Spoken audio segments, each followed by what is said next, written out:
Lake City. Happy New Year. So from this year, we will change our format. We'll share our real moment of the clip, every topic we talk about, and then we talk about our topic because through that clip. So today's topic is about comparison. And yeah, so you can watch my clip here. So, a comparison, you know, even though I'm working myself and talking about passion and everything, and I know about passion, comparison is a killer of passion, by the way. As soon as you start comparing yourself to others, it just kills everything, including manifestation. My girlfriend met this amazing guy, and she's having a fabulous trip right now. And part of me, when I heard about that great news, I was so happy for her. But part of me thought, why my guy isn't showing up yet? You know, and it's natural to think and feel like that even a second or two because we are all human, you know. We can be invincible and always strong like 24/7. And there is a moment we'll feel like that. What is happening to my life? Where is my person? Okay, so we this is my clip. Yeah, I'm going through this comparison stuff in relationship because I mean, I don't know who else don't ever go through that. I think everybody do go through comparing yourself with other people. You know, if you're single, you have your friend who are happily married, you know, you can help it to compare yourself with your happy married friend, right? Or someone who are just met this perfect person. So, um, you know, even people who are going through spiritual awakening or awakened for a while, it doesn't mean we're gonna become superhuman. It doesn't, you know, just because we're teaching or offering spiritual services doesn't mean we are perfectly speak and span and be like a Jesus figure, for example. It's not like that, you know. We go through our regular moment, just like you guys, you know. And then to me, it's unauthentic not to share and present ourselves like, oh, we know everything and I teach you, you know. It's we're just like you guys. We know a little more than you do, so because we're a little more step ahead of you, right? But we are all going through the same experience. And I honestly was comparing myself a lot because of my mom. My mom always compare myself with other kids, and then always the conclusion is I'm not good enough compared to this person. Like I heard about that like a cradle, like every day since Mm. I was little. So after my spiritual awakening, I worked on myself, and then I think 2 years ago, while my mentor, Melissa, you know, I asked her to work on my comparison thing. And then she told me, you know, when you compare yourself with others, you are like closing all of the possibility, your possibility, you know, and then you are killing all of this manifestation, you know. She didn't say it that way because I don't remember exactly what she said 2 years ago, but that's how I summarize what she said to me.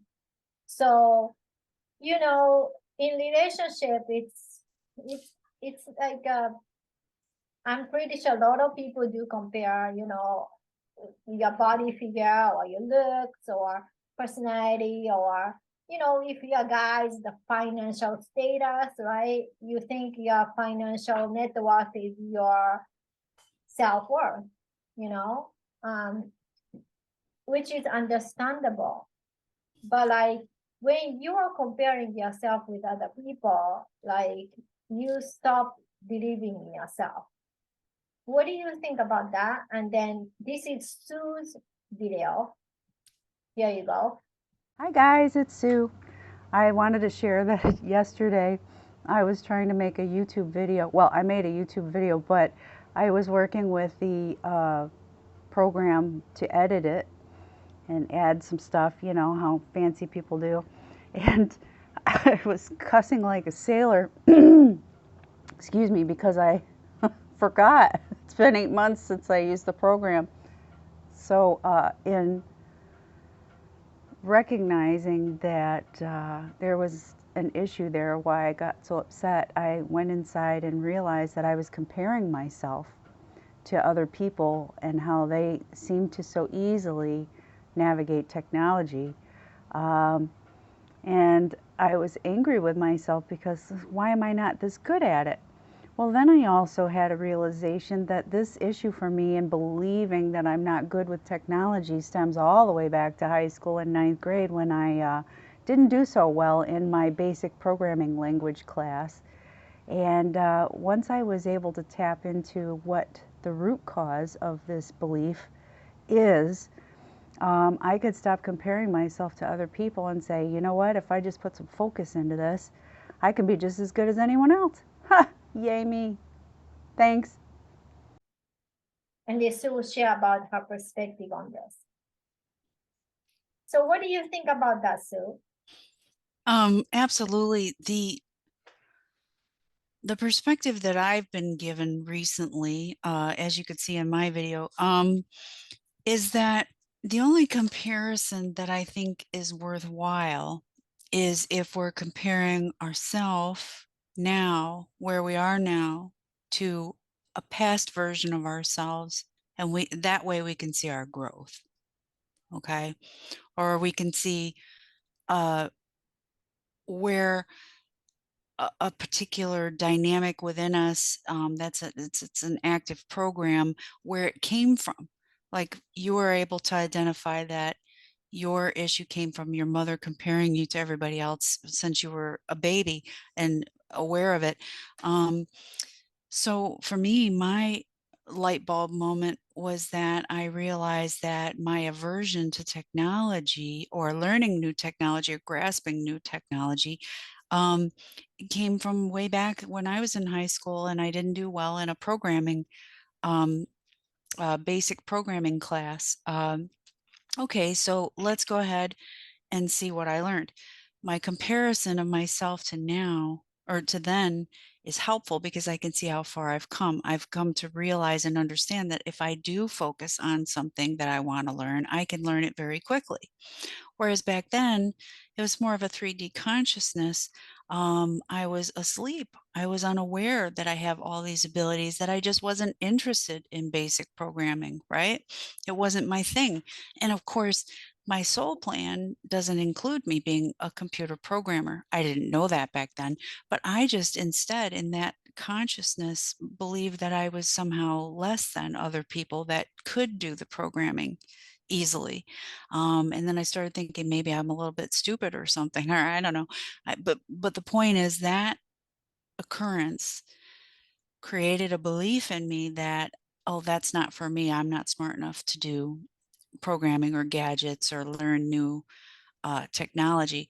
And that simply isn't true. Yesterday, I proved to myself, all I got to do is brush up a little bit and I'm fine, because I put my focus on it. And I decided that it was important for me. There was an end game for me, which is, hey, this is going to make life easier for me if I just learn how to do this.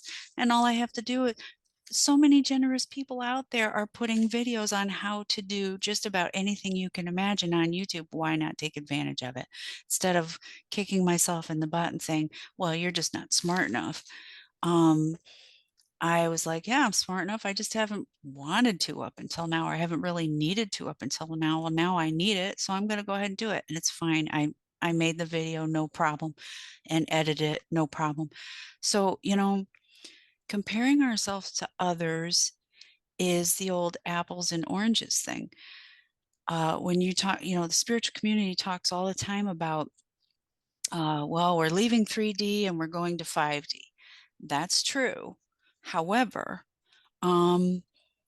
it's not important where you are on that spectrum. If you're still feeling like a lot of times you're operating in 3D consciousness, okay, you're aware of it. That's awesome. You're not still asleep. Why compare yourself to somebody else who may be in 4D or on the very edges and fringes of 5D? It's about the journey. That's why we're here. We're all higher level beings in another dimension. We all come from source. So the point of coming to earth and having a human experience is to go through this transition. And I suggest that we can enjoy it so much more if we just accept ourselves right where we are and stop comparing ourselves to other people. You know, comparing ourselves with other people are not a good in relationship either. Because you know how people say, oh, you should get married at such age. When you look at, if you guys want to be with soulmate, right, and then be happily ever after, having passionate relationship with a soulmate and stuff like that, the time we meet with our soulmate, the perfect person, we can define, okay, our biological clock is this age, and then you gotta meet this person and get married by this age. Mm-hmm. Some people might be lucky to meet this person at the age of 16. Some people meet at 25. Some people may not meet this person by the age of 45, right? If you don't want to be settled for this person because you feel like a biological clock or whatever, or compared to other people, all my friends got married, so I had to get married, or something is wrong with me because I don't have a partner yet, you know, or something is wrong with me because I don't have a passionate relationship with my partner in bed.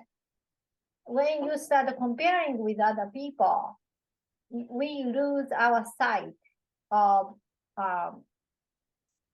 highest timeline, the highest path of where you will be place yourself upon.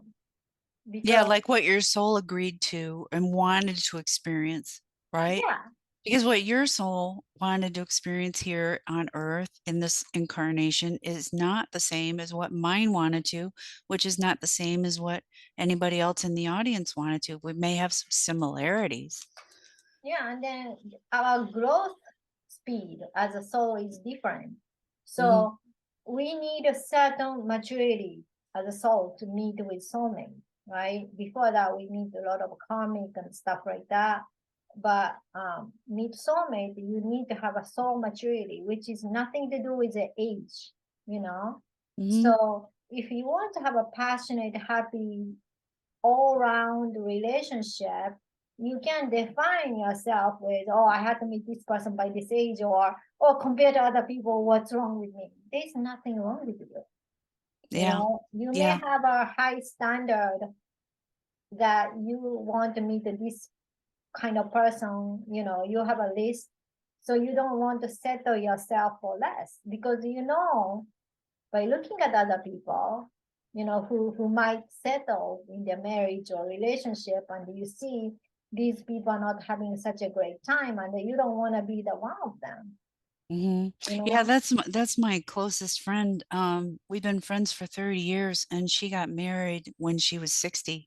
She Oh, had the she had the list of what she wanted in a relationship, and not necessarily too specific on what a person looked like, or that kind of thing, but it was this person, and she had to have these things in common, and or at least have it be workable. And yeah, she ended up marrying him when she was 60. They dated for 10 years before they got married, so she was really sure.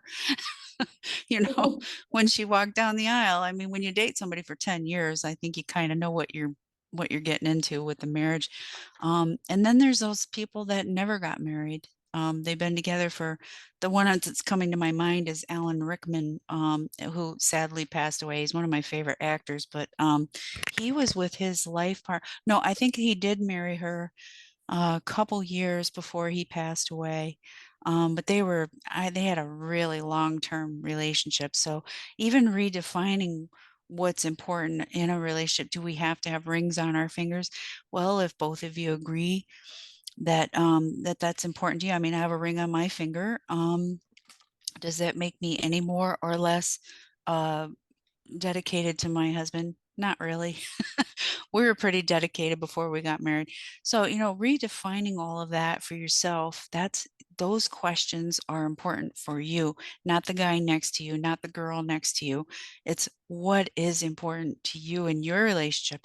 And also, you were touching on how when our soulmate is, the timing is important to come into our lives. We also have to consider maybe the one that's exactly right for us isn't quite ready yet, and that's why they haven't come. Yeah. Okay. It isn't all just us, because it takes two, right? To make that relationship a thing. So, maybe that just right person that has eluded you, if you believe that, you're missing something, maybe that just right person isn't quite ready yet, but they're getting real close, and bam, when they're ready, it's going to be great. So this is why it's important not to compare yourself with other people, because you get one confused, because you lost clarity as soon as you start comparing yourself with other people. And then two, you don't have a confidence about trusting. You get whatever you're looking for. Could be love, could be something else, right? Could be your dream job, whatever that is, right? I Mm-hmm. mean, when you start to compare yourself with others, it's just one, it's not good for you. And then two, it just gives you anxiety, and it gives you uncertainty, and then mm, mm, super unclear about what you want in your life anymore, because or it will prompt you to rush into something you don't want to do, or you're not really into doing. Like, I stopped asking my friend advice in the relationship, not because I'm super like spiritually awakened. I'm pretty awakened, but the whole point is like, I made the decision already, right? And then I get the feedback from my friend just in case. When you meet someone, you might be hallucinated by someone, and you may not having a great observation skill, just in case, right? But when you rely on other people's opinion, even that's your bestest, best friend, 100%, that's also, make you lose your clarity, because their perception and how much they know as a soul could be helpful, but they are not you, you know? Mm-hmm. Yeah. Yeah. And what does it for one person may not be in the realm for another person. So Mm-hmm. that relying on the universe, and I know people go, what is the universe? Well, okay.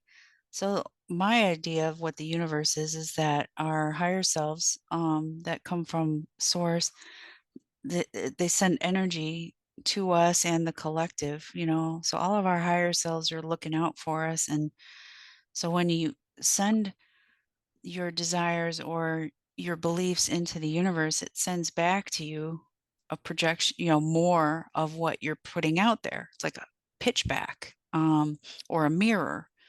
So when the universe receives your beliefs, it sends you more of it. And so if we're are we sending out to the universe and trusting that it heard us and that it's going to send us what we're asking for? Or are we putting somebody else's belief system out there and saying, well, it worked for them, so it's probably going to work for me? Not always, right? Yeah, it doesn't. So for me, universe is kind of close to the prime creator, so identical sort of the way. So, it's just a big daddy, or let's put it big daddy. I like the sound. So that's what it is. And then we just have to simply request and trust on the request.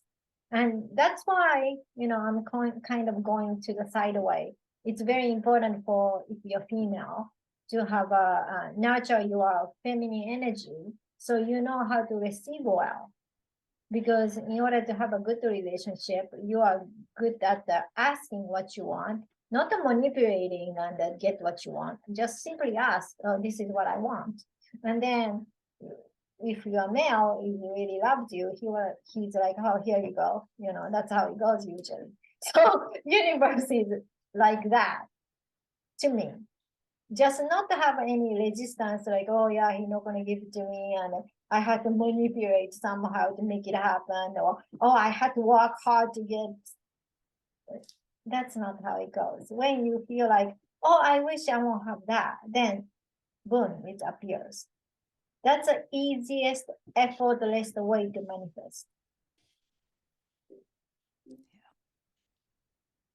And you can do that. Yeah, and you know, the it's surprising how much people don't get this, but people can't help you. People can't meet your needs if they don't know what they are. So as Erica's saying, you know, you put it out in the universe, yes, but you also need to then communicate it to your partner and have real talks about things, because and sometimes that's not comfortable. It doesn't feel comfortable because maybe we haven't been trained and taught to do that growing up, but it's really cathartic. And just to sit down and just have a good old fashioned, real heart to heart, honest conversation. And you know, sometimes it's helpful. My friend that I was telling you got married at 60. If Is she she happy still? is, yeah. But communication hasn't always been the strong suit between the two of them. And so she came up with the idea, and I was like, oh, that's a great idea. I'm going to borrow it. I haven't needed it because my husband and I talk pretty easily together. Even when we're mad at each other, we just talk it out. But so she writes things down that she wants to communicate to him. Sometimes she writes him a whole letter, or other times she bullet points it. But having the piece of paper when they go to sit down and have a conversation is helpful, because then they don't get off tracked, sidetracked. You know, she can go, well, I didn't cover this. You know, she looks at her paper, or in the letter, it's all comes out, what she's wanting, where she's disappointed, where she's hoping they can change or make things better. And so that communication is huge. Yeah, I know we're getting a little off topic I'm getting off topic, but truly putting out in the universe what you want is so important. And having the trust that your needs are being met, but also, you know, as human beings who are in between 3D and 5D, there's no judgment on that, but you have to communicate too, right? Yeah. And then Yeah. when you're comparing yourself with others, you know, putting right order to the universe or to your partner or whoever or to yourself will get confused. So, you know, this is the most important thing, to have a clarity.